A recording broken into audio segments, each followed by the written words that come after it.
દેશના યશસ્વી વડાપ્રધાન આદરણીય મોદી સાહેબ 2047માં વિકસિત ભારતની સંકલ્પના સાથે સમગ્ર પ્રજાજનોને જોડ્યા છે, ત્યારે એના પ્રથમ પગથિયું આત્મનિર્ભર ભારત, જે અંતર્ગત આજે નડિયાદ ખાતે બહેનોએ પોતાની આવડત થકી અને સમૂહમાં બનાવેલી વસ્તુઓનો અહીંયા પ્રદર્શન સ્ટોલ હતો.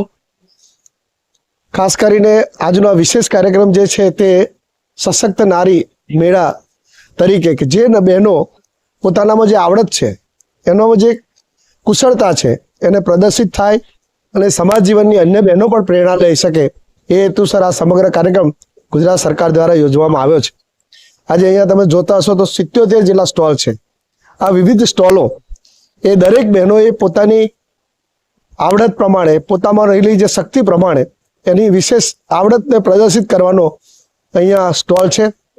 ખાસ કરીને પ્રાકૃતિક ખેતીને પણ પ્રોત્સાહન મળે, એટલે બહેનો ઉત્સાહથી પોતાના ખેતરમાં પ્રાકૃતિક જે ખેતી કરે છે અને એના ફળથી મળી ને શાકભાજી પણ પ્રદર્શિત કર્યા છે, એ પણ એક સમાજ જીવનને પ્રેરણા આપે છે.